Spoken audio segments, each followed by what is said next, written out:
This video is sponsored by Elements Magazine. Stay around to see how you can get 15% off on an annual subscription.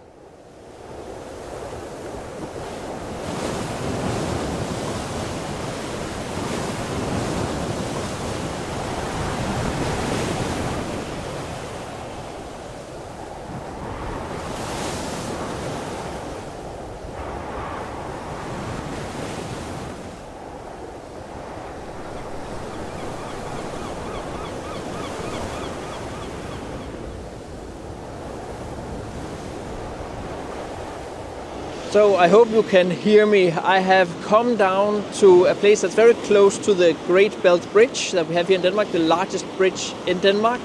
And each time I drive over it, I always see these fishing nets that are out here in the background. So I wanted to photograph those. And obviously when Element Magazine reached out to me, I found that this could be an obvious place to really make one of those like very beautiful, smooth, long exposure shots with the pole sticking out, and obviously the fishing net will move in the wind.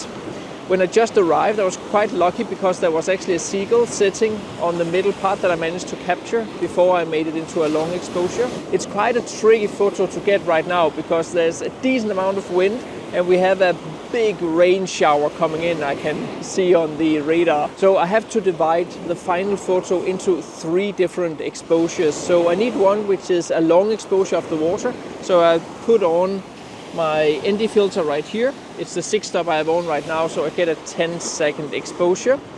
ISO 50 and then an aperture of 16. That gives me those 10 seconds of exposure time.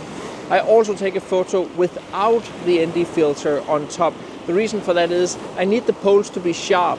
I've figured out that while taking the photo with the long exposure, the fishing net is actually being pulled so much by the waves and the water that the poles are moving. I just need a fast shot and then I can like cut in or blend in the poles when they're not moving. And then of course the shot with the seagull on top. So to get that long exposure, besides using the ND filter, I also have to like stand with my back against the wind and cover my camera. I use both my backpack to cover the tripod legs and then myself to cover the camera, simply just to get it as still as possible, although it's still almost impossible. Whoa, the rain is really coming in hard now. I can even see on the bridge pillars right now that the back pillar is like almost invisible for me. So yeah, rain is coming in hard now. So I think this will turn out to be a really, really nice photo. It just requires a little bit of post-processing.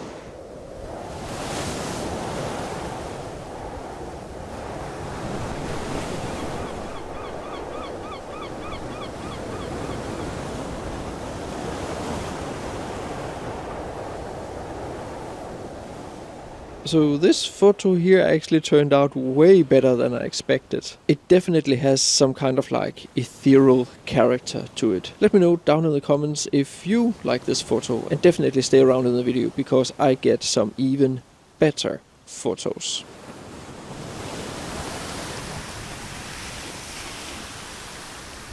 So I'm just sitting here waiting for a break in the rain, but the reason why I wanted to come down here was that I actually got really inspired by Elements Magazine. So as I mentioned, I was actually really happy that they reached out and asked if they could sponsor one of my videos. So if you don't know, Elements Magazine is an online magazine for photographers, and it's an absolutely gobsmackingly really awesome high quality magazine. The writing is really, really great, and the photographers and their work that they feature is just exquisite. This here is a way better and way deeper way to absorb other photographers' work than just scrolling on it on Instagram. It was actually a series by Rachel Talibart, who I'm a great fan of, that actually inspired me to come down and do a little bit more of this like seascape-ish long exposure, moody, fine art photography today. But the series also features segments from Christopher Burkett, Bruce Barnham, Paul Wakefield, and many, many more. There are exclusive interviews with Michael Kenner, Hans Strand, Theo Bosboom, Freeman Patterson, Edward Bartonsky,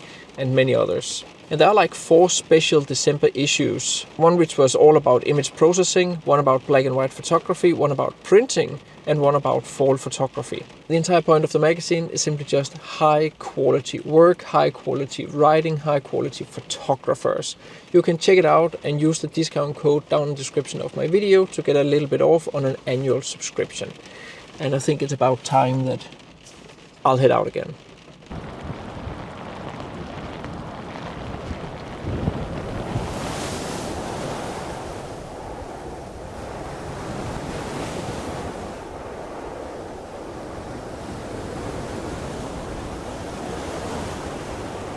So I don't remember when was the last time I've been photographing in such ridiculous rain. Probably Lake District in 2022.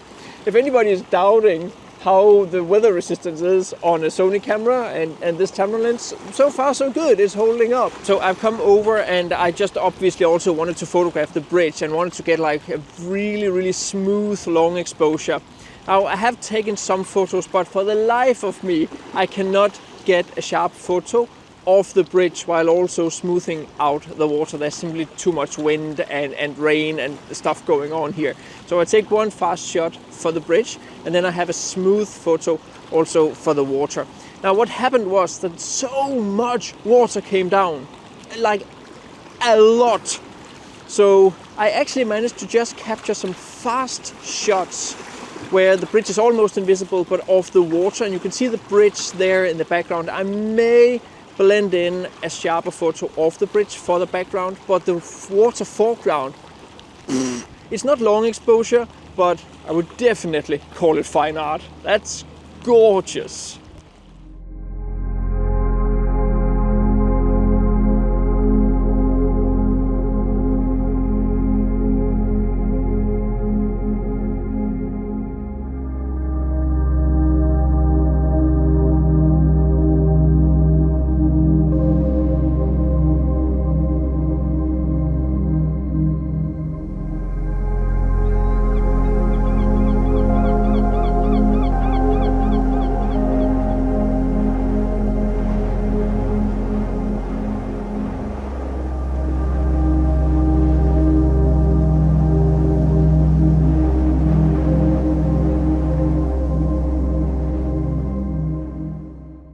I just love especially this photo here, like so moody, and as much as I enjoy the long exposed version, I think this fast shot here, or well, 1/15th of a second version, just looks so good. Moody and dramatic, yet somehow soft, and yeah, well, I really like it. If you want to learn how I compose my photos, be sure to get my ebook on exactly that topic. In this ebook, I cover all my different techniques on how I compose my photos. The text is minimal and there is a ton of examples, so you get to the point fast. If you like the first one, you can always go ahead and get the second one, which is a little bit longer and covers some less traditional compositional tools. There are links to both of them down in the description of the video. And if you want to learn how I edit my photos, there is also a discount code where you can get 15% off, which is $45, along with a link to my course on how I edit my photos down in the description of the video.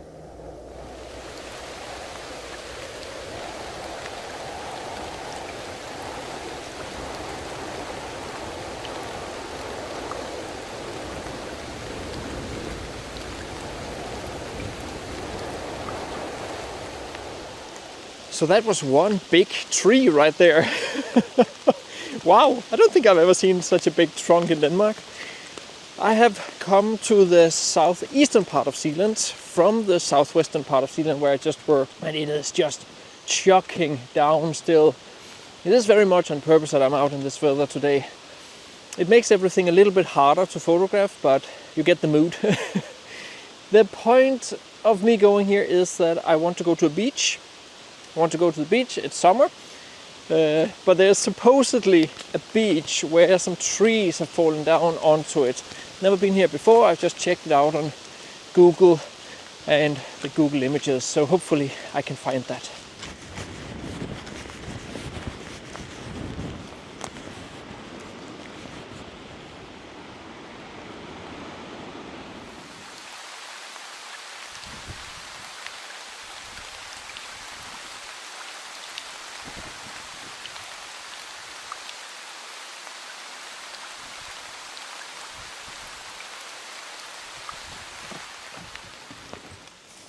Okay, so that was a bummer. I really had hoped I would be able to photograph some nature, long exposure, fine art stuff down here.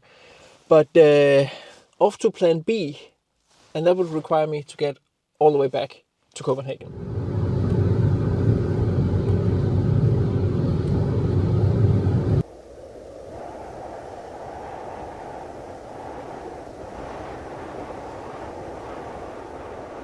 So I made my way all the way to Copenhagen. I did not have a death wish on that last location. Those clay cliffs just looked way too dangerous. So much better to go to a public beach just north of Copenhagen. This is Bellevue Beach. It's quite an iconic beach here in Copenhagen. I've never photographed here, but I actually wanted to photograph here for a very, very long while because these lighthouses, small lighthouses you can see here in the background, are actually quite iconic, at least to me, because they were featured or used in a music video from my old childhood favorite band, which is a Danish band called Michael Learns to Rock, in their probably best song or most famous song, That's Why. I'll link to it up here in the description, then you can see it.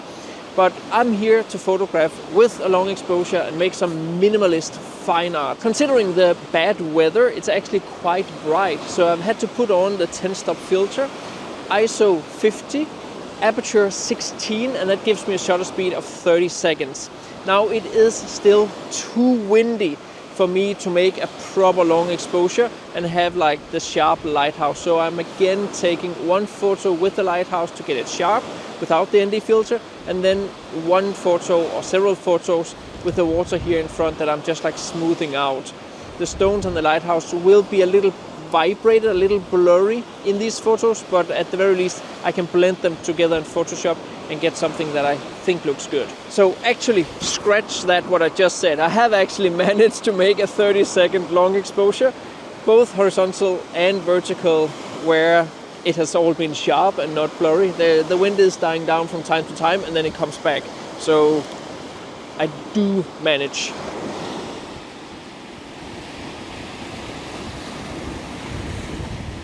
And I actually quite like these photos here. They're super minimal, exactly as I wanted them. Very fine artsy, totally smooth, very ethereal quality to them. I like this.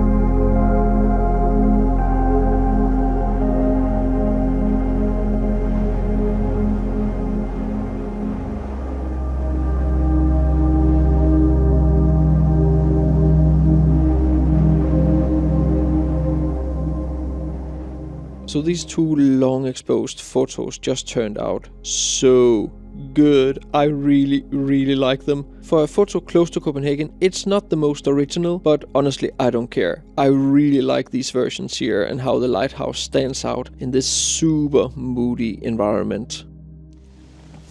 Whew. So what a day. I just love these photography days where you are out in the elements, you work with the elements, and they just give you something nice and something I haven't even really foreseen that I would get, which is always a nice surprise. Speaking of Elements, if you want a discount on the annual subscription for Elements magazine, be sure to head down into the description of this video and benefit from it. It's a great magazine. And if you also want to learn more about composition or post-processing and how I edit my photos, there are also links to both my ebooks and my Photoshop course down in the description of this video. As per always, I hope you learned something from this video. See you next time.